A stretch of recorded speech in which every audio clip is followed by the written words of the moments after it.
안녕하세요. 네, 안녕하세요. 네, 또 한 달 만에 뵙게 되었습니다. 오늘은 우리 이 제3호 성경 모임 집회를 서중한 앞에 우리 군포 교회는 교회가 군포교회였는데 시온 삼복교회로 이렇게 바뀌었답니다. 우리 정옥희 지사님 댁에서 오늘 이 말씀 집회를 하게 되었습니다. 자, 날씨가 이렇게 더운데 오시느라고 수고들 많으셨습니다. 동서 중한 그 다음에 충청합회가 없다. 그리고 영남합회 있고 오늘 호남합회 또 없네요. 그렇지만 이제 다음 달에는 이제 또 아래로 더 내려갈 수 있을 것 같습니다. 그래서 오늘 이렇게 뵙게 돼서 여러분 정말 반갑고요. 오랜만에 뵈니까는 더 반갑네요. 이 자리에 참석하신 모든 분들에게 하나님의 크신 은총이 함께 하시기를 간절히 기도드립니다. 오늘 특별히 우리 아드님 계속 계시나요? 네. 네. 젊은 분이 계셔서 너무 좋아서 그렇습니다. 우리 지사님의 아드님, 네, 이렇게 또 같이 참석을 하시네요.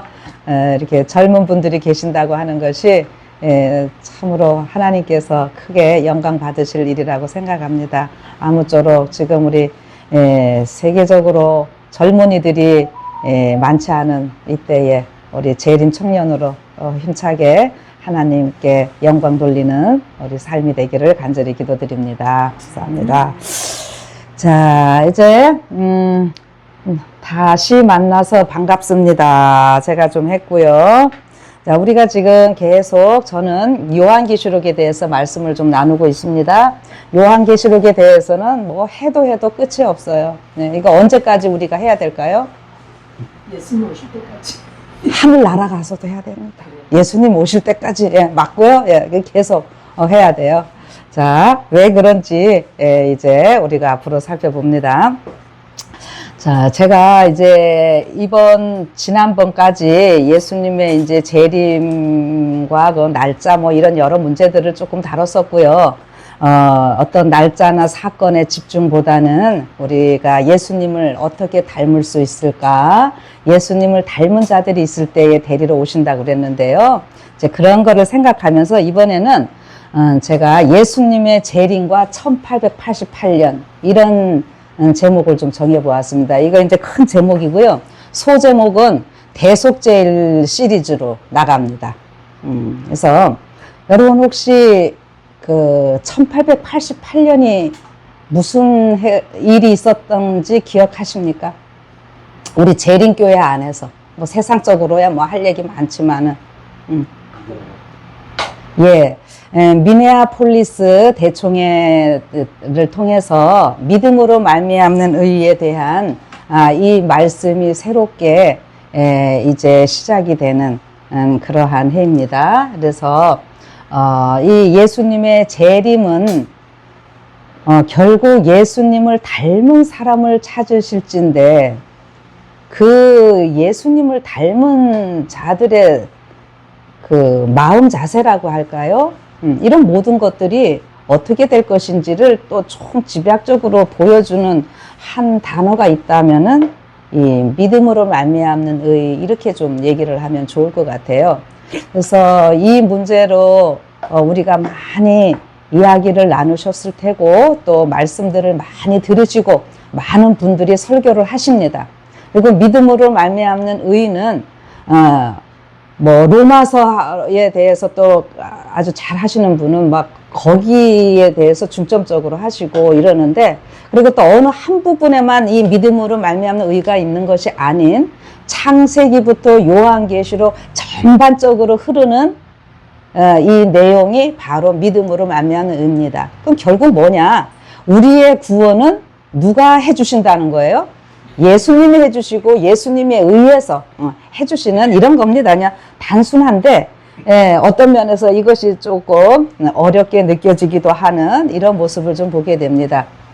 그래서 이제 제목을 제가 몇 번에 걸쳐서 최대한 좀 해보려고, 그래서 예수님의 재림과 1888년 이렇게 하고 대속제일 시리즈 1, 오늘은 첫 번째 시간을 좀 갖습니다. 자, 우리가 이제 다니엘서와 요한계시록을 많이 연구를 하고 있는데요. 이 두 책은 물론 다른 책들도 다 그렇지만은 이 마지막 때를 위한 기별이라고 하는 거예요. 그래서 몇몇 영감의 글을 좀 살펴보시면은 우리 성경의 저자들이 많은 말씀을 기록을 했죠.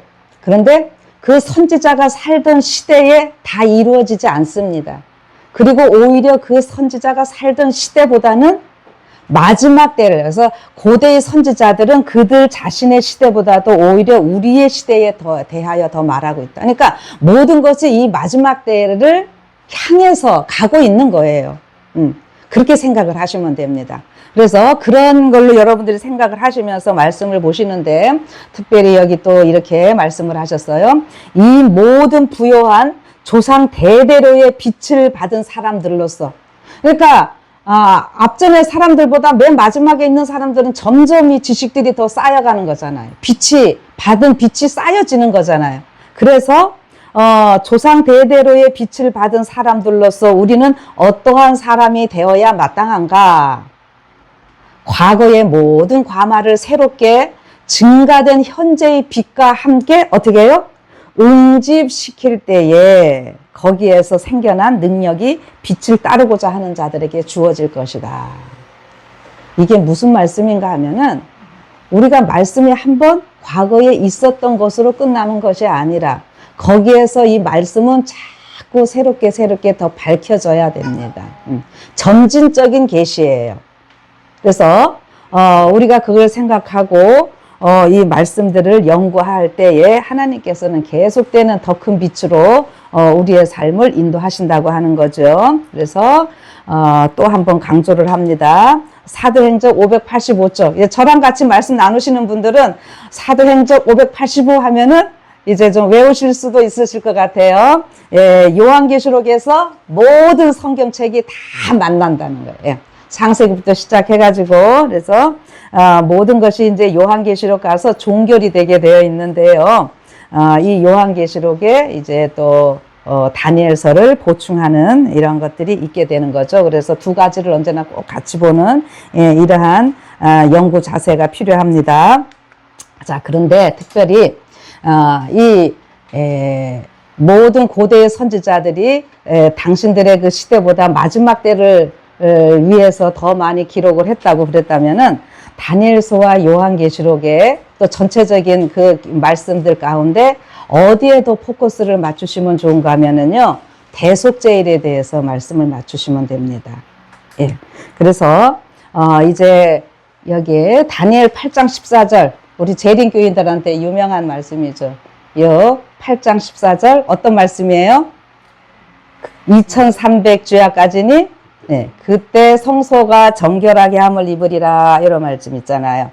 자, 성소가 정결하여진다는 말은 또 다른 말로 이제 매일의 그 봉사나 또 여러 이 죄인들의 이 피를 가지고 제사장이 피를 어디에 뿌렸어요? 성소 휘장에 뿌렸죠. 그런데 이것이 깨끗해지려 그러면은 언제예요? 대속제일이 돼야 되는 거거든요. 근데 성소가 정결하여진다라고 하는 이 표현은 또 다른 말로 하면 이제 대속제일이 시작됐다, 이렇게 보셔도 됩니다. 대제사장이 이제 일을 하신다. 성소의 일까지는 제사장이 했어요. 그런데 대속제일은 누가 일한다고요? 대제사장이 제사장의 일까지 같이 하는 거예요. 그래서 이것이 이제 표상적으로 우리 예수님께서 성소의 일, 제사장이 하는 그 일도 하시고, 이제 그 1844년 10월 22일 이후로는 지성소에 들어가시면서 이 제사장의 일과 대제사장의 일을 모두 이제 우리 예수님이 하시는 겁니다. 그래서 여기 다니엘서에 보면은 이 다니엘이 베옷을 입었고 금식한다는 이런 표현이 나옵니다. 이 다니엘이 멜기세덱 반차의 제사장으로서 이런 일을 할 수가 있는 겁니다. 그냥 레위 반차에서는 이 아론의 후손이 아니면 이런 일을 할 수가 없어요. 그런데 다니엘은 왕족이잖아요. 왕족이면은 어느 지파인가요? 유다 지파죠. 예. 그런데 여기서 다니엘이 이렇게 하는 것은 이 멜기세덱 반차에 의한 이 제사장으로서 이런 일을 하는 겁니다. 그리고 10장 5절에 보면은 한 사람이 세마포 옷을 입고 이렇게 서 있다. 이거는 바로 우리 예수님이에요. 그래서 대제사장이 세마포 옷을 입고 일하는 거는 이 대속죄일에 하는 일이고 지성소 들어갈 때 하는 일이고 이렇게 하나의 이게 다 그렇게 사인으로 보시면 됩니다. 자, 그리고 요것이 이제 계시록으로 그대로 가면은 다니엘과 계시록은 연결이 되는 거니까 이 처음에 어떻게 해요? 이 속히 될 일이라 그랬으니까 이제 예수님이 여기서 또 보면은 발에 끌리는 옷을 입고 가슴에 금띠를 띄었다 이렇게 하는 거거든요. 이게 지금 예수님 여기 다니엘서의 세마포 입은 모습하고 똑같은 겁니다.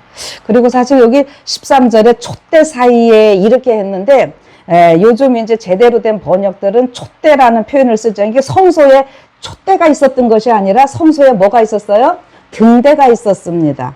그 메노라라고 하는데 7가지. 그래서 7 등대 사이에 인자 같은 이가 발에 이제 다니시면서 하시는 이 모습이거든요. 이게 촛대라는 표현보다는 등대로 이렇게 바꾸면 더 좋습니다. 자, 그런데 이렇게 해서 다니엘서와 요한계시록이 이 대속죄일에 관련된 내용들을 집중적으로 다루고 있다는 것을 여러분들이 생각을 하신다면은 이제 우리 화이트 부인의 저서 가운데 성화된 생애라는 책 혹시 읽어보셨나요?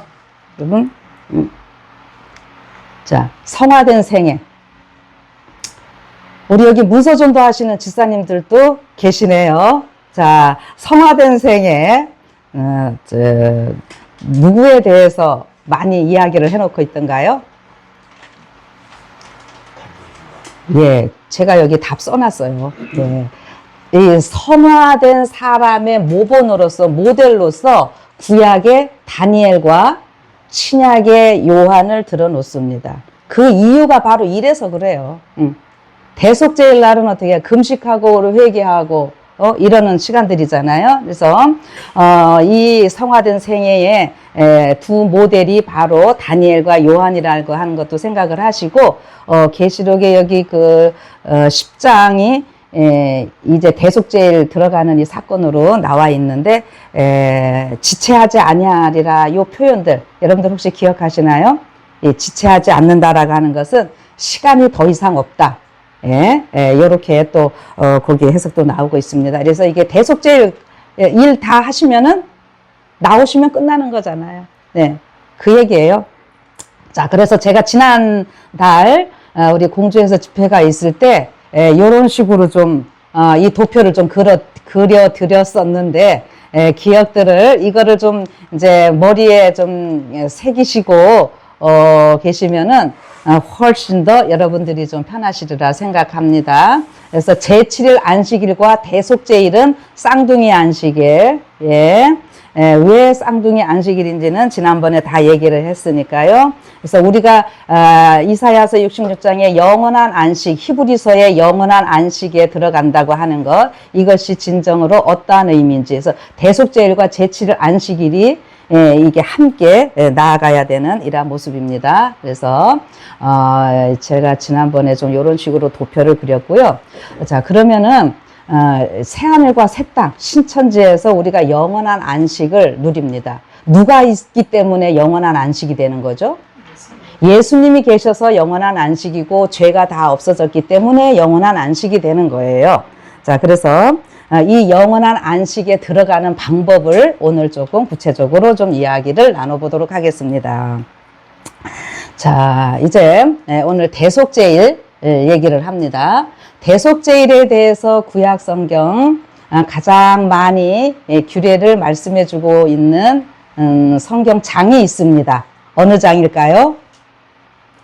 자, 레위기 16장입니다. 여러분 이제 이 정도는 좀 기억을 하시면 좋을 것 같아요. 고린도전서 13장 하면 뭐예요?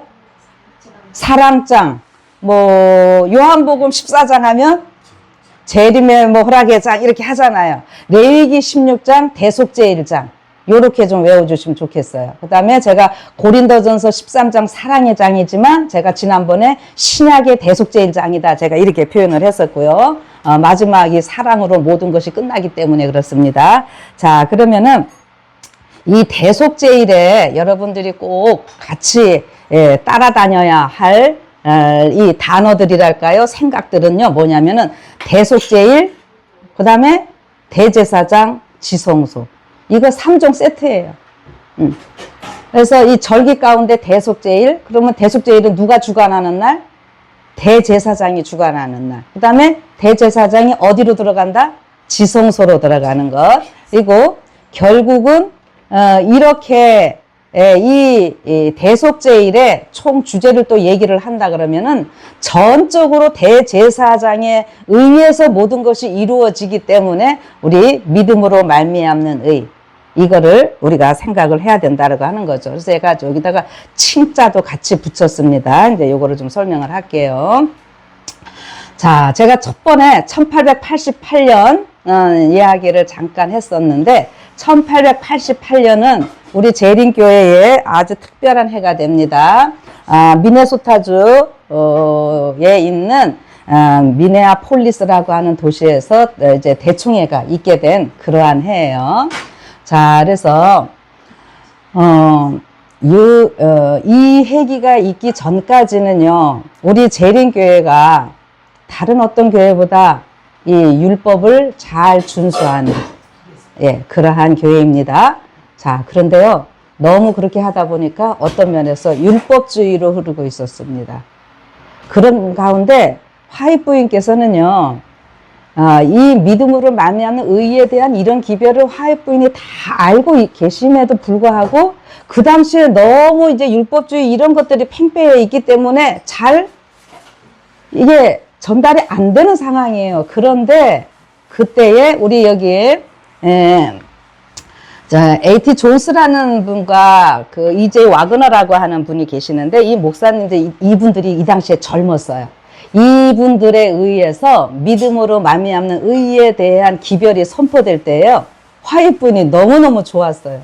그래가지고 막 이 사람들을 지지하고 이러는데 우리 행정부에 이제 랑 조금 충돌이 있게 되는 이러한 좀 일이 있었던 거죠. 그런데 결국에는 이러한 가운데서 이 믿음으로 말미암는 의의 이 기별이야말로 하나님께서 진짜 마지막 백성들에게 원하시는 일이고 이때에 이 기별을 제대로 받아들였으면은 우리 재림교단이 공식적으로 받아들였으면은 어떠한 일이 있을 것이라는 얘기죠.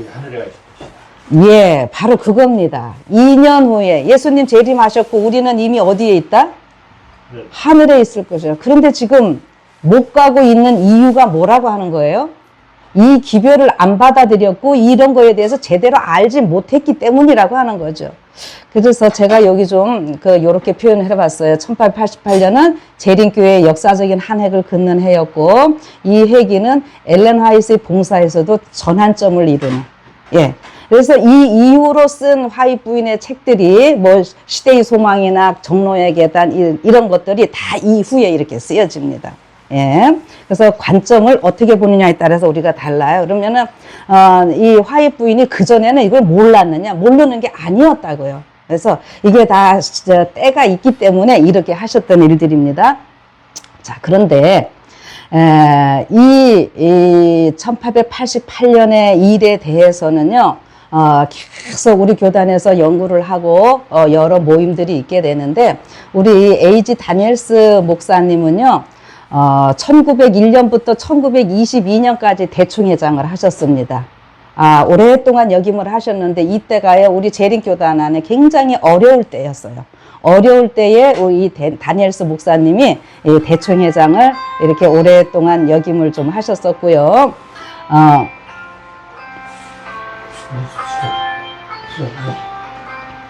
자,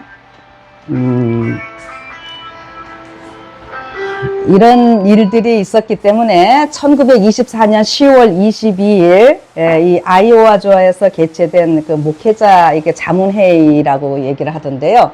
그때에 이제 이 다니엘스 목사님 이제 대충 회장 안 하실 때죠. 이 다니엘스 목사님께 그 화이 부인의 글 가운데 믿음으로 만나는 의에 관련된 글들이 아주 많이 있습니다. 이러한 모든 글들을 다 잘 모아서 편집하도록 이렇게 좀 하십니다.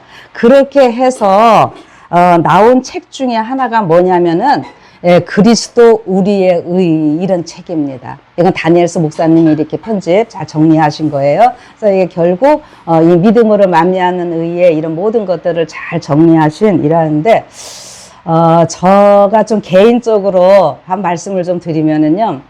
저도 이렇게 말씀을 전하고 설교 준비하고 이러면서 참 어떤 그 부담이 많이 있고 또 어려움이 있고 우리 목회자들은 뭐 언제나 좀 그런 건 있습니다. 그런데 제가 이제 믿음으로 만미하는 의 쪽으로 말씀을 연구하려고 하고 이런 모든 책들을 다 꺼내놓고 이 다니엘스 목사님의 이런 책, 하여튼 뭐 제가 구할 수 있는 자료들은 다 구해놓고 기도를 하는데 처음에 기도를 하는데 제 주변에요 막 많은 유리들이 깨져 있는 거예요. 그래서 제가 움직이면 어떻게 돼요? 이 피가 하나 이게 다쳐가지고 그래서 꼼짝달싹도 할 수 없는 이런 상황에 그냥 유리가 굉장히 많이 깨져 있는데 제가 그런 건 따라서도 계속 기도하는 가운데 이 유리들이 어떻게 변하는가 하면은 진짜 그 뾰족뾰족한 것이 아니라 이제 부드럽게 되면서 우리 왜 다이아몬드 보석 빛나는 거 있죠. 그렇게 이게 빛이 나면서 이 유리들이 다 그렇게 변하더라고요. 저는 기도하면서 이제 그런 거를 좀 경험을 한 일이 있었는데 그러면서 이 말씀들이 저에게 새롭게 깨달아지고 새롭게 와 닿을 때에 제 삶의 이 기쁨은 정말 누구한테 표현할 수 없을 정도로 그래서 저는 혼자 말씀 보다가 혼자 할렐루야 아멘 하고 제가 감사해서 울기도 하고 웃기도 하고 회개하면서 그러면서 이 믿음으로 만미하는 이런 문제들을 깨달으면서 이제 또 아가서와 같이 아가서를 제가 또 연구하는 이런 계기도 되었었습니다. 그래서 아가서를 제가 그동안 동영상에 해놓은 거는 아주 극히 일부분만 해놓은 것이고 이 아가서가 그 믿음으로 만미하는 의의 관점에서 이 지성소 기별로 들어가면은 이 요한계시록과 더불어서 아주 심오한 진리들이 있게 되는 이러한 모습도 우리는 알 수 있습니다. 자, 그런데 여기 조금 이제 더 보시면은 대속제일 하면은 우리 성소, 지성소 뭐 계속 연결이 된다 그랬죠. 우리가 성소를 한번 좀 생각을 해봅시다. 여기 이제 평면도를 제가 좀 했어요. 자, 뭐냐면은 이게 성소와 지성소가 이렇게 구분이 되죠. 그런데 이때에 이 규격 성경에서 딱딱 나오는 거 보면은 어떻게 나요? 정방형, 정사각형으로 나오죠. 여러분 이거 잘 기억하셔야 됩니다. 14만 4천에 그 성품 나오는 거 있죠. 요 얘기입니다. 다 결국. 그래서 하늘에서 14만 4천 유리바다 위에 서 있을 때 어떤 모양으로 서 있었죠? 정방형으로 서 있었다 그랬죠. 그 대제사장의 옷 여기 이게 다 정방형이고 그런데 제가 뭐를 오늘 얘기를 좀 해드리고 싶은가 하면은 자 이거 우리 잘 알고 계시고 자 우리가 예수님을 영접하고 우리의 삶이 어떻게 변화되는지 이런 거를 얘기할 때 칭의라는 얘기 잘 아시죠? 칭의는 어디서 이루어진다 그래요? 뜰에서 이루어지고 누가 오시네요? 그 다음에 성화는 어디서요? 성소에서 이루어지고 지성소에서는 뭐예요? 영광화 혹은 영화롭게 된 몸 이렇게 얘기를 합니다. 자, 그런데 우리가 이 말씀들을 나누다 보면은 우리가 어떤 뭐 완전주의, 완전론 뭐 이런 것 때문에 많은 논쟁들이 있게 돼요. 그런데 제가 이제 이렇게 같이 말씀들을 나누다 보면은, 이 칭의에 대한 거는 뭐 누구나 뭐 이의가 없어요. 그런데 성화의 단계에서 어떤 생각들을 갖고 있느냐. 성화가 되는 과정에서는 누구의 의도 조금 있어야 되는 것 같아요. 인간의 나의 어떤 노력이 좀 있어야 되는 것 같이 보이는. 그래서 이 문제들이 생기는 것 같이 보이더라고요.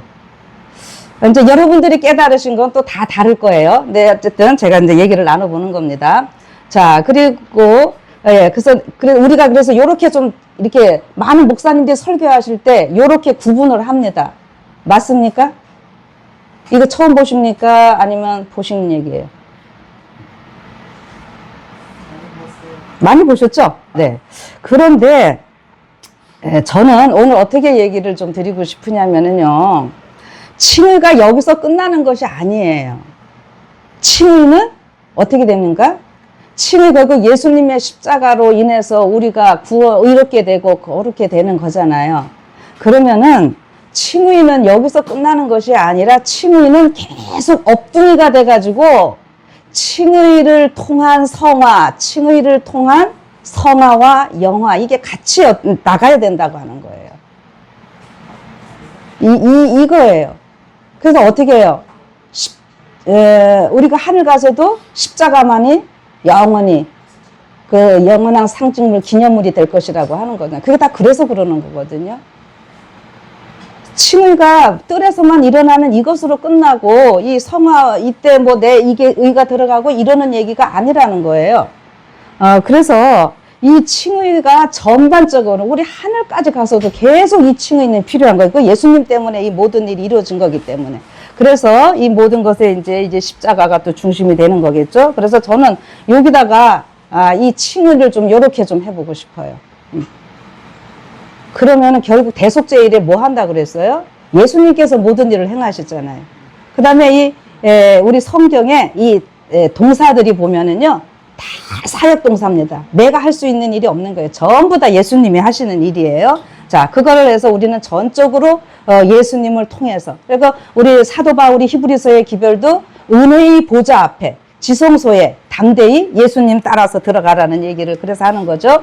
자, 그래서 제가 칭의를 이렇게 하면서 이런 말씀을 좀 넣어봤습니다. 많은 이들이 칭의와 성화를 구분하는, 자꾸 뭐 칭의 이렇게 아까 이렇게 하려고 하는데 그렇게 하지 말라고 하는 거예요. 그래서 우리가 굳이 그거는 구분할 수 있는 것이 아니라는 것을 얘기를 하시고요. 그래서 우리로 의롭게 되도록 하는 의는 입혀주신 것이다. 우리로 거룩하게 되도록 하는 의는 나누어 주신 것이다. 전자는 하늘에 대한 권리 증서이고 후자는 하늘에 대한 적합성이다. 뭐 이런 말씀들이 많이 있습니다. 그래서 우리가 뭔가 이렇게 나누려고 하지 말고요.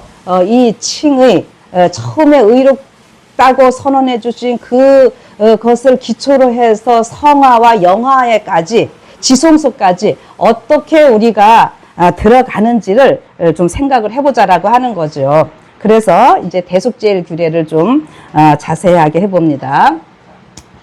대속죄일에 관해서는 레위기 16장에 나온다 그랬어요. 자, 그런데 지금 여기 대속죄일에 대제사장이 지성소에 몇 번을 들어갈까요? 자, 몇 번 들어갈 것 같습니까? 예, 대답을 안 하시면 그냥 넘어가겠습니다. 자, 이게 뭐냐면 4번 들어가는데요. 제일 첫 번에 향로를 가지고 지성소로 들어갑니다. 보통 때의 향로는요, 성소의 분향단에 있습니다. 그런데 대속죄일 때는 이 향로를 옮깁니다. 그래서 불은 어디서 해요? 번제단에서 당연히 가져와야죠. 이렇게 해서 향로가 움직입니다. 그것이 대속죄일이라고 하는 사인이에요. 이렇게 하고 지성소에 가서 향연을 이렇게 피워놓고 있습니다. 대제사장이. 그 다음에 어떻게 해요?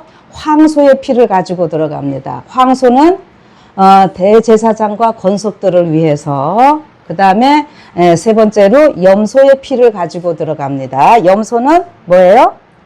우리 백성들의 죄를 사하기 위한 거죠. 그래서 이 염소가 그런데 두 마리를 가지고 뽑게 되죠. 하나는 여호와를 위하여, 하나는 아사셀을 위하여. 그 지금 요 대속제일의 일을 제가 오늘 이제 간단히만 할 거예요. 다음엔 또 길게 할 거고요. 그런데 이렇게 황소의 피를 가져가서 뿌리고 나서 남은 것도 놔뒀다가 염소의 핏도 그대로 뿌리고 이렇게 해서 이 두 가지를 또 섞어서 뿌리기도 하고 이런 거에 굉장한 다 의미들이 있는데 오늘 그거는 다 하는 게 아니고요. 자, 그런데 세 번째, 염소의 피를 가지고 갔을 때에 갖고 들어가고 그 다음에 아사셀을 위한 염소는 어떻게 했지요? 그냥 산채로 놔뒀었거든요. 그래서 이 염소를 끌어다가 낭떠러지에서 죽고 나면은 이제 번제 이렇게 또 상번제 드리고 이 대속제일의 행사가 다 맞춰지는 이러한 것을 보게 됩니다. 그러면 이것이 다 맞춰졌을 때에 이제 제 첫 번째 향로를 갖다 놨으니까 향 피어진 이거를 들고 나오는 이러한 일이 있게 되는 모습을 보게 돼요. 그래서 이런 거에서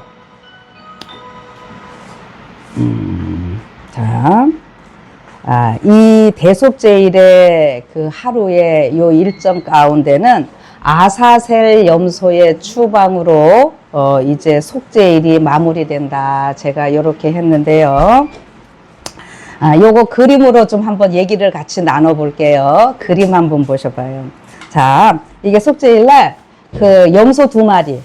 네, 염소 두 마리 제비 뽑는 얘기들 여러분 잘 아실 거예요. 근데 여호와를 위하여 뽑힌 이 염소한테는 붉은 줄을 어디다가 매놓을까요? 잘 보이시나요? 여러분들? 여기 목에다가 해놓습니다. 그런데 아사셀을 위하여 뽑힌 염소한테는 그 빨간 줄을 어디다가요? 여기 뿔에다가 이렇게 해놔요. 자, 이렇게 해서 구분을 해놓고 있는데, 자, 이 순서대로 모든 일들이 진행될 때에 맨 마지막에 이제 아사셀 염소를 끌고 가서 죽여요. 그래서 어디로 끌고 간 건지 혹시 기억하십니까? 무인지경, 광야. 네. 근데 끌고 가는데 이 염소가 잘 갈까요? 안 갈까요? 안 가겠죠. 그래서 이 끌고 가는 사람이 필요해요. 근데 여러분, 이 끌고 가는 사람을요, 정한 자라고 그러는데 이 사람은 유대 전승에 의하면은 이게 지금 다 제사장들이 하는 일이거든요. 대속제일에 대제사장이 하면서 제사장들 같이 돕고 그러는데 이 아사셀 염소를 끌고 가는 제사장만큼은요, 그 아론 지파, 그 레위 지파가 아닌 다른 방법으로 제사장이 된 그 당시에 사람들이 있었거든요. 그 사람에 의해서 되고요. 이 사람이 이제 대속제일 가까울 때 뽑히는 사람이 아니라 이 아사셀 염소를 끌고 가는 제사장은 연초에 이미 뽑힌대요. 그래서 이 사람은 1년 동안 다른 일은 아무것도 안 하고 어떻게 잘 끌고 갈 것인가 이것만 준비하고 있다가 이 염소를 끌고 간다고 하는 거죠. 자, 그런데 이 염소를 끌고 갈 때 또 혼자 끌고 가는 것이 아니라 여러 사람이 이제 같이 가는, 이게 아주 20리길을 멀리 가거든요. 그런데 이 염소를 끌고 가는데 잘 안 가려고 하고 그러겠죠. 그래서 어쨌든 끌고 가야 돼요. 그래서 그 광야 생활 할 때에는 무인지경 광야를 보내지만은 이제 그 가나안 땅 들어가서는 이렇게 동쪽으로 끌고 나가가지고 이런 낭떠러지에서 이렇게 떨어뜨렸다고 하는 거예요. 염소를 아사셀을 위한 염소. 그런데 이 염소를 떨어뜨리는 모습 한번 여러분들 잘 보세요. 이거 보통 데서는 잘 얘기들 안 하는 건데, 요 아사셀이 누구를 나타내죠? 예, 우리 재림교회에서는 사탄으로 분명히 이야기를 합니다. 근데 개신교회에서는 아니에요. 지금 그런데 개신교회에서도 사탄으로 보는 이런 목사님들도 자꾸 계시더라고요. 이 염소를 낭떠러지에 떨어뜨려서 죽일 때도요, 그냥 죽이지 않고 밀어서 이제 죽이는데 그냥 앞으로 이렇게 밀지 않고 이렇게 해서 민다는 거예요. 어떤 차이가 있을까요? 이거는요, 여러분 사형수들 인간들이 잘못했다고 정죄해놓고 사형수들 죽일 때에 어떻게 죽이는지 혹시 아세요? 눈을 가립니다. 왜 그럴까요? 죽이면서도 최소한의 그 어떤 배려라고 할까요? 근데 이게 지금 사단이 나타내잖아요. 사단을 죽이시는데도 하나님께 사단을 멸망시키는 데 있어서도 하나님의 그 사랑이 깃들여져 있는 이런 모습을 우리가 여기서 찾아야 됩니다. 근데 오늘 이거 다 하려면 시간이 좀 많이 걸려서 제가 그냥 이렇게만 해놓고 제가 이제 다음에 한번 얘기할 기회가 있을 거예요. 시간이 많이 가서 히브리서 그냥 넘어가고 요 대속제일에 레위기서 16장에 말씀하신 이 대속제일의 성취가 어떻게 좀 예수님을 통해서 이루어지는지를 조금 살펴보고자 하는데요. 자, 예수님이 처음에 그 죽으셨다가 부활하셔서 어디를 갔다 오시죠? 부활하신 다음에 마리아가 만질라 그러니까 만지지 말라 그랬잖아요. 그리고 뭐라 그랬어요? 내가 아버지께로 올라간다 그랬죠? 그러면 아버지가 계신 곳이 어디예요? 보좌잖아요. 지성소예요. 예. 물론 이건 당연한 얘기예요. 그런데 뭐 예수님이 부활해서 갔다 온 데가 뭐 성소냐 지성소냐 이런 논박할 이유가 없습니다. 아버지가 계신 곳이면은 아버지의 보좌가 지성소에 있지 뭐 성소에 있습니까? 예? 자, 그래서 히브리서도 결국에 이제 그런 논쟁할 거리가 없는데 그런 걸 제가 좀 봐서 이거를 좀 썼고요. 요거 이제 진짜 하려는 건 요거예요. 요거 한번 다 같이 읽어봅시다. 시작. 저희가 모였을 때에 빌라도가 물어가르되 너희는 내가 누구를 너희에게 놓아주기를 원하느냐 바라바냐 그리스도라 하는 예수냐 하니. 자, 이거 예수님 이제 그 체포해서 하는 얘기예요. 그다음 여기 제가 빨간 글씨 예수 써놨는데요. 이 헬라어 원본에는요 예수 바라바 이렇게 나오고 있습니다. 어디로 갔지?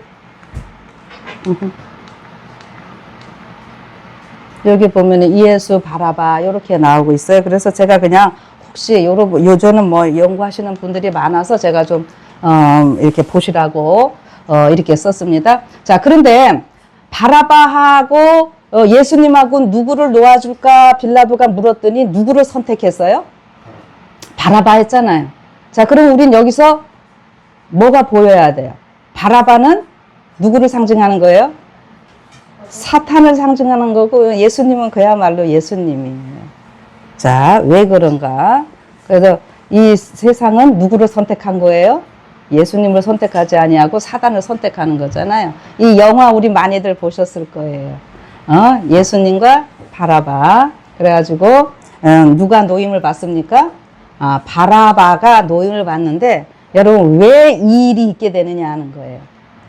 아까 제가 그 처음에 염소 2마리를 가지고 와갖고 여호와를 위한 염소인지 아사셀을 위한 염소인지 이거 제비를 뽑아야 되거든요. 그런데 이때 보면은 이 염소가 그 전에 오는 얘기에 보면은 아주 완전히 쌍둥이 같은 그 난 날과 이런 때가 같은 이런 염소를 취해야 된다고 하는 겁니다. 육안으로 봐서 구분이 안 돼. 똑같은 염소를 가지고 와서 어떻게 해요? 제비를 뽑아서 하나는 여호와를 위한 염소, 하나는 아사셀을 위한 염소. 이게 여기서 이렇게 성취되는 거예요. 그런데 아까 어떻게 해요? 여호와를 위한 염소는 피를 흘려서 죽으심으로 인해서 속죄가 되는 거고요. 아사셀을 위한 염소도 속죄는 속죄예요. 거기 읽어보면은. 그런데 피는 흘리지 않습니다. 그게 뭘까요? 예수님 피 흘림이 없이는 사하심이 없나니 이랬잖아요. 그 예수님께서 우리를 위하여 피를 흘려 죽으심으로 인해서 우리가 용서받고 구원받았어요. 그런데 마지막에 이 아사셀이라는 염소는 죽지 않고 피 흘리지 않고 가서 이렇게 하니까 결국에는 맨 마지막에 대제사장이 나와서 이스라엘의 모든 죄를 아사셀 염소한테 안수해 갖고 다 보내는 거거든요. 그럼 이게 뭐예요? 이게 요 쌍둥이 염소들 요렇게 여러분들이 이제 연결을 하시고 이제 보시면은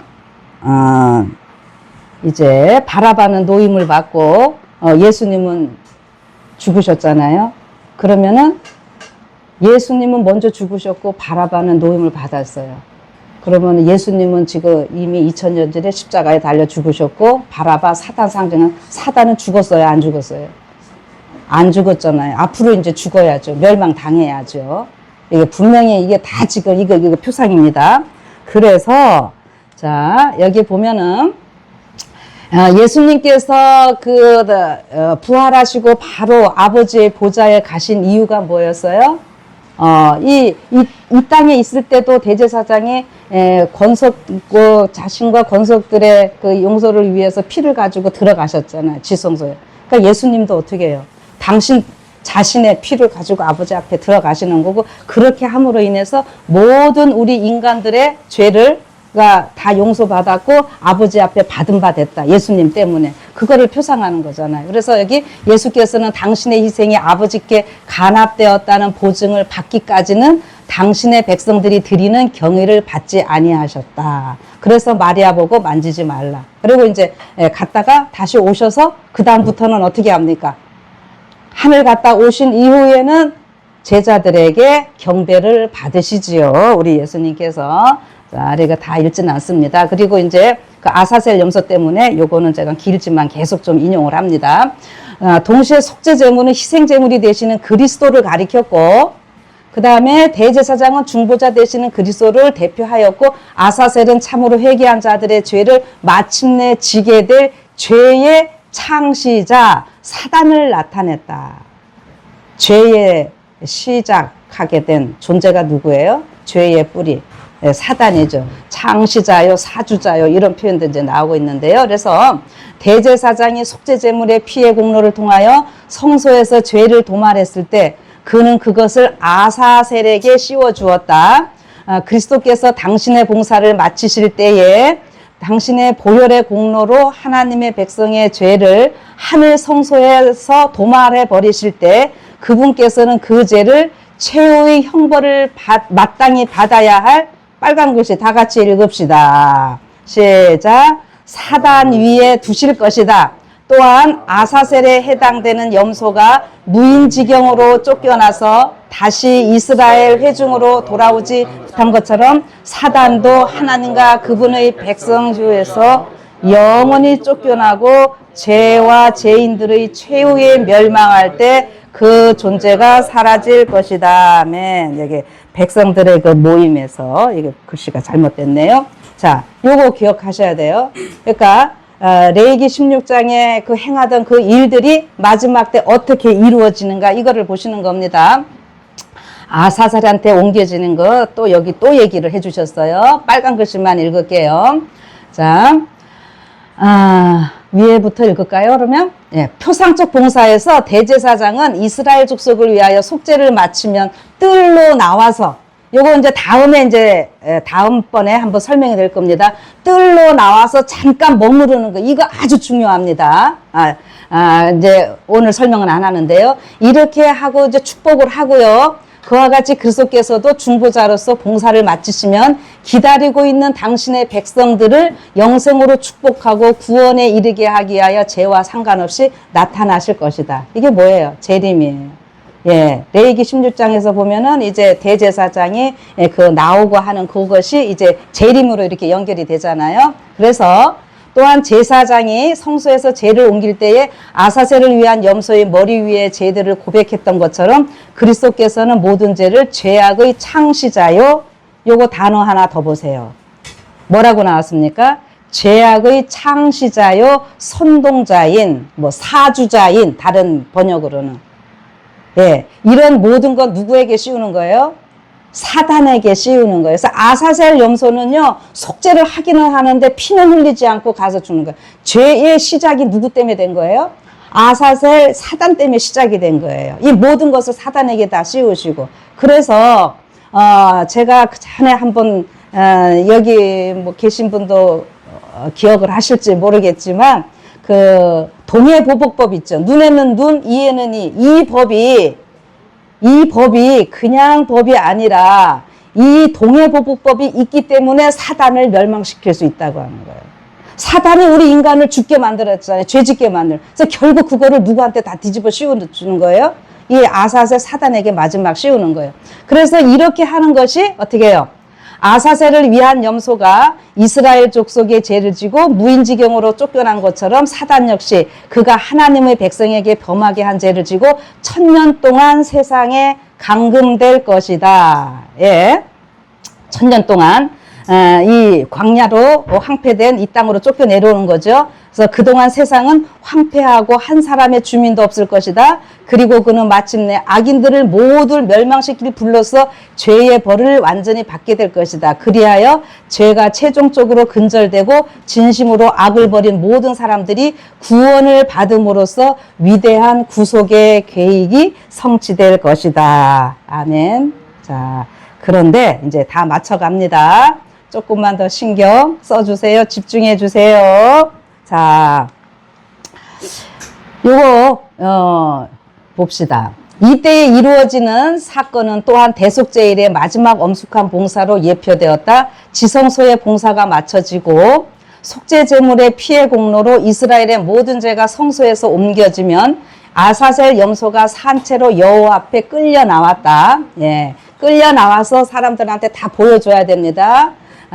그런데 요것도 이제 대쟁투에 다 나오게 되는데, 그때 대제사장은 회중 앞에서 이스라엘 자손의 모든 불의와 그 범한 모든 죄를 고하고 그 죄를 염소와 머리에 두었다. 자, 빨간 글씨 같이 읽읍시다. 시작.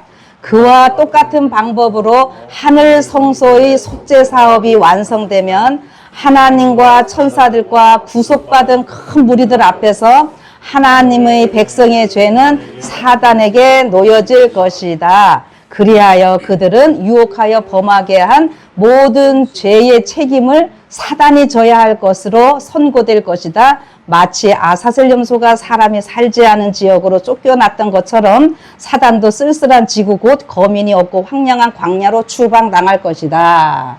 자, 요 얘기 많이 들으셨고 많이 읽으셨어요. 그렇죠? 그러면은 요 얘기가, 요 사단이 이렇게 내어 쫓기는 것이 요한계시록에서 어느 부분에서, 어떤 장에서 요것이 예언되어 있는가 하는 겁니다. 이제 오늘 요거 포커스예요. 계시록 20장. 몇 장요? 20장. 자, 계시록 20장에 이미 감금을 하죠. 계시장 20장에서는. 그런데 지금 제가 조금 그 앞으로 조금 당깁니다. 힌트를 드리면은 이제 사단이 광야로 무인징역으로 내어 쫓기고, 이제 아까 그림을 보여드린 것은 높은 바위 위에서 낭떠러지에서 어떻게 해요? 밀어 떨어뜨리는 거죠. 그 그림 생각하세요. 그러면 사단이 그렇게 내어 쫓기는 것이 요한계시록에 언제 있냐 하는 거예요. 20장 말고. 자, 계시록 16장 17절입니다. 여러분, 이거 아주 중요한 거예요. 일곱째 천사가, 이거 대접재앙 때예요. 일곱째 대접재앙 때 그 대접을 어디에 쏟아요? 공중에 쏟음에. 자, 공중에 쏟으면, 공중하면은 장로님 어떻게 가르치셨어요? 어떻게 배우시고?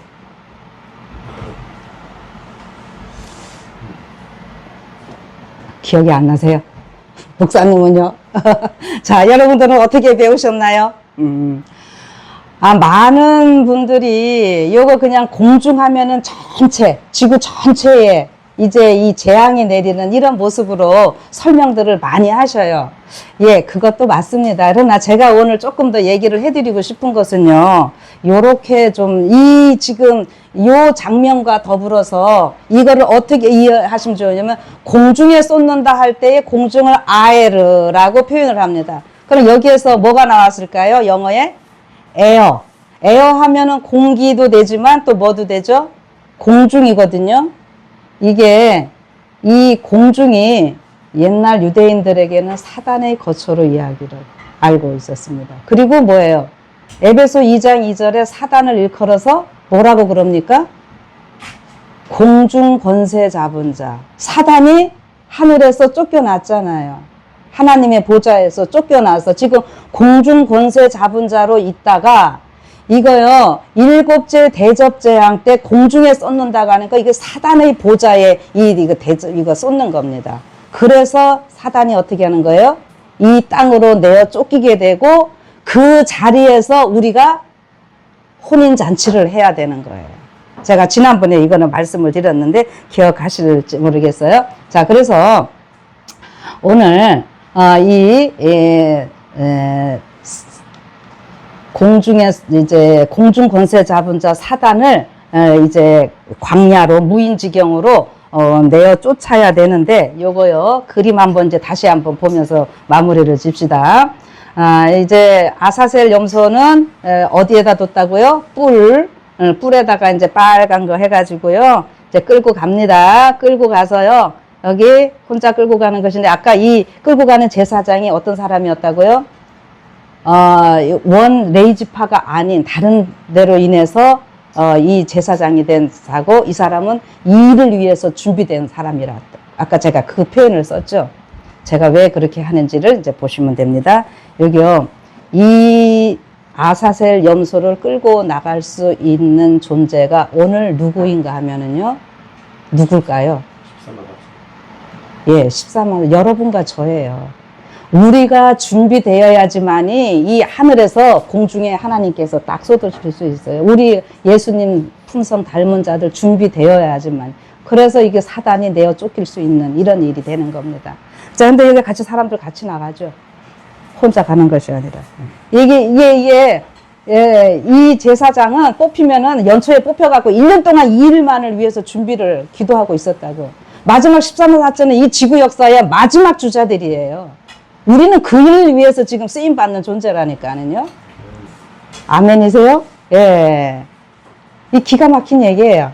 그래서 이렇게 보고 마지막 요거 이제 아까 이렇게 사단 이게 그 뒤로 이렇게 밀어서 죽게 하는 거 여러분 죄인이 죄 갖고 있는 상태에서요 영원히 존재하는 게 우리 세상에서 뭐라 그래요? 지옥불에서 막 죽지도 못하고 이러고 있잖아요. 그게 하나님의 사랑일까요? 죄인을 향한 하나님의 사랑이 이게 죄를 없애시는 것이 하나님의 사랑입니다. 그래서 사단도 어떻게 해요? 결국에는 우리 죄를 갖고 있는 악인들, 회개하지 않은 악인들이 멸망할 수밖에 없고 이 사단도 마지막에는 결국에는 다 멸망하는데 그거를 죄의 뿌리까지 다 없애신다. 이제 대쟁투에는 이렇게 표현을 하고 계시죠? 자, 그래서 제가 이거요. 대속제일에 그 행사가 아사셀 염소의 추방으로 말미암아 속죄일이 마무리된다면은 아사셀 염소를 광야로 끌고 갈 준비된 자들이 누구인가? 지금 누구라 그랬어요? 그 사람이? 예, 나예요, 나. 우리 14만 4천. 예. 우리가 이거 첫 열매 준비되는 게 이래서 중요한 거예요.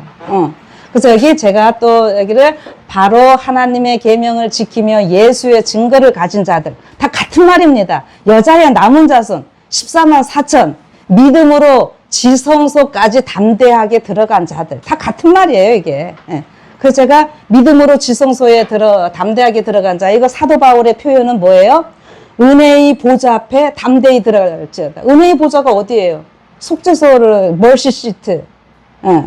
그래서 그런 자들이 있어야 돼요. 그래서 이들은 전적으로 예수님을 신뢰하고 순종하는 삶으로 예수님을 닮은 자들이다. 저는 좀 이렇게 좀 표현을 좀 하고 싶습니다. 그래서 믿음으로 말미암는 의, 이게 대속죄일 지성소 1에서 이렇게 나타나고 있는데 그래서 오늘 이제 실물교훈에 있는 말씀입니다. 다 같이 읽읍시다. 시작. 그리스도께서는 당신의 교회 안에 당신을 나타내 보이기를 간절히 바라신다.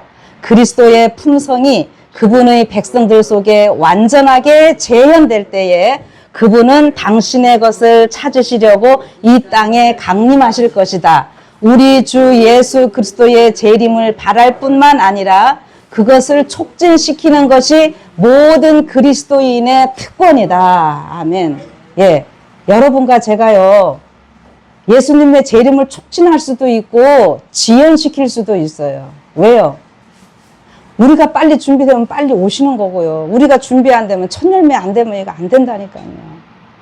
여러분, 이건 이제 이런 문제들이 1888년의 기별들을 이제 잘 이해하시면, 믿음으로 말미암는 의의를 이해하시면은 왜 이런 표현을 쓰셨는지를 이제 또 우리가 알 수 있을 것입니다. 그리고 초기 문집 같은 데서는 마지막 13만 4천의 모습에 보니까는 예수님의 형상으로 다 우리가 변화됐다라고 분명히 이야기를 해놓고 있고, 그런 자들이 빨리 돼야 돼요. 여러분과 제가.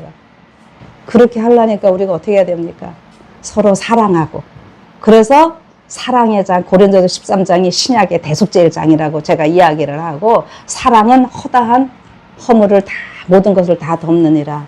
우리 사랑으로 시작해서 사랑으로 끝나고, 이게 이렇게 되는 거예요. 그래서 우리 인간들끼리 서로 사랑하고 용서하고 허물 덮어주고, 여러분들 시기하고 질투하고 사는 이러한 삶이 아니라, 우리가 말씀을 그냥 연구하는 이러한 삶이 아니라 그것이 우리의 삶 가운데 나타나서 우리가 어떻게 해요? 이러한 것을 이루어서 정말 이 죄의 원흉인 사단을 우리가 다 끌고 나갈 수 있도록 하나님께서 그 일을 우리를 통해서 꼭 하셔야 되고요. 하나님이 이 아사셀 염소를요, 하나님이 못 끌고 가셔요. 누구를 통해서 끌고 가셔야 돼요? 여러분과 저를 통해서 끌고 가셔야 되고, 그래서 이 구속 사업에 있어서는 예수님과 우리가 어떻게 해요? 동력자, 파트너. 예. 그래서 이것을 제가 또 다른 말로, 예수님은 멜기세덱 반차의 대제사장, 그리고 대속제일날 모든 제사장이 다 나와서 일을 해서 대제사장을 도왔듯이, 오늘 여러분과 제가 멜기세덱 반차의 제사장으로서 우리 예수님을 도와서 이 구속사를 우리 마무리 져야 할 이러한 사람으로 우리를 부르셨다고 하는 것입니다. 여러분, 이 귀한 부름에 우리가 감사하시고 이 부름에 합당하게 살아가시는 여러분과 제가 되기를 바라면서 말씀 마치겠습니다. 기도하겠습니다. 하늘에 계신 하나님 아버지, 부족한 저희들을 마지막 남은 백성으로 삼아주시고 부르시고 택하셔서 이 귀한 기별들 알게 하시고 이 기별들을 전하게 하시니 감사드립니다. 하나님, 이렇게 우리를 동력자로 부르시고 써주시는데 우리가 무엇을 두려워하고 무엇을 주저하겠습니까? 하나님께 쓰임받는 이 귀한 특권, 또 한 달 동안 저희들이 잘 누리면서 살기를 원합니다. 우리 삶 가운데, 우리의 주변과 서로의 관계 가운데 옳지 못한 것들 우리 하나님 다 제거해 주시고 하나님의 그 크신 사랑으로 우리를 다 덮으셨으니 우리도 서로 사랑하고 서로 덮으면서 하나님께서 말씀하신 모든 것들을 순종하고 또 하나님의 이 사랑을 전하는 저희 모두 되게 하여 주시옵소서. 이 모임에 하나님께서 함께 하시고 듣는 모든 자들에게 깨달음이 있게 하시고 또 이러한 집회들을 행하는 곳곳마다 하나님께서 크게 성령의 불길로 역사하시고 하나님은 영광을 받으시옵소서. 예수님 이름으로 기도드리옵나이다. 아멘.